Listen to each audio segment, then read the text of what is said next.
1995 Saudi Arabia. Denmark wins the title. The Laudrup Brothers spearheaded European champions Denmark when the tournament returned to Riyadh in 1995.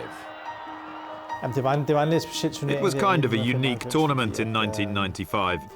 In the first place, we played in January, which is different from a European Championship or World Cup at the end of the season. And in my case, I couldn't take part in the first match, as I had to play for Real Madrid in the Clásico against Barcelona, when we won 5-0 at the Bernabeu.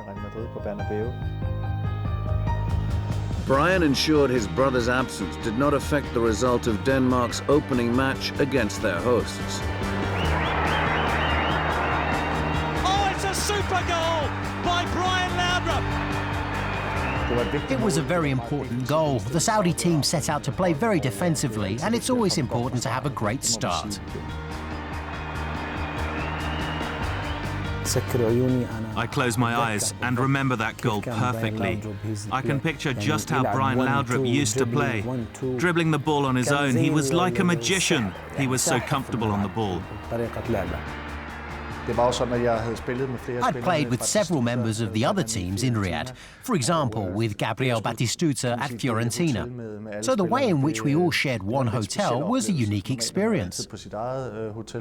Normally, every international team has its own hotel, but the result was that you had a lot of conversations with other players. There were now 6 teams taking part, split into 2 groups. Argentina were back as Copa America champions and again looking impressive. Their coach, Daniel Passarella. What struck me most about the whole experience was the stadium. The fittings in the public washrooms were completely made of gold. And when we went to watch the other teams play, they put me up on the balcony with the sheikh. I remember that down by his foot, the sheikh had something like the accelerator pedal on a car. And when the home team were playing well and the crowd were applauding and going crazy, he would push on this lever, and suddenly, there he was, appearing on the big screen in the stadium. Incredible. It was wonderful.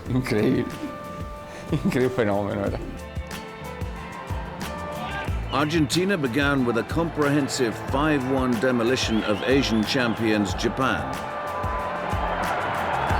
What a lovely goal, and Ariel Ortega deserves it.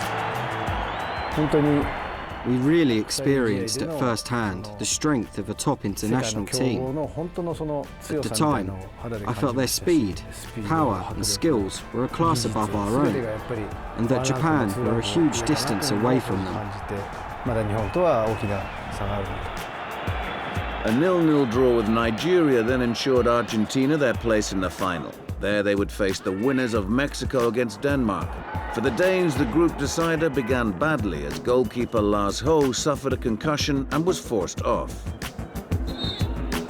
It was a tournament Peter Schmeichel missed due to injury. I'd been playing for Denmark for many years, but was on the bench for Schmeichel for a total of 54 matches. Now, destiny had it in for me that Lars Ho had also joined the squad and was chosen to start in goal in Saudi Arabia. But during that match against Mexico, he suffered that concussion, and then I was thrown to the lions. Morgan's throw has come off his line, and Mexico have the lead. So Morgans comes on and is anything but lucky to start with against Mexico. But Krogh would get a chance to redeem himself. Peter Rasmussen equalised late in the match, meaning we went to a penalty shootout. I saved the crucial penalty, and so instead of being the bad boy and the one not performing, I became the man of the match. In the final against Argentina, Denmark was surprisingly dominant after winning an early penalty.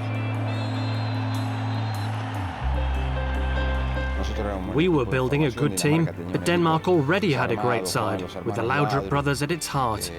Michael scored the first goal, and we lost the final 2-0.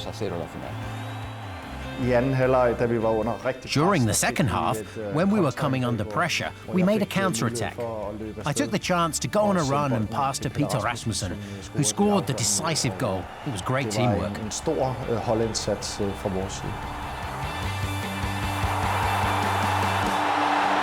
To win a trophy playing for your country and alongside your brother, that doesn't happen very often. It was quite unique. In 1992, when Denmark became European champions, my brother was not involved. So it was a special feeling to stand there together with the trophy, as a family.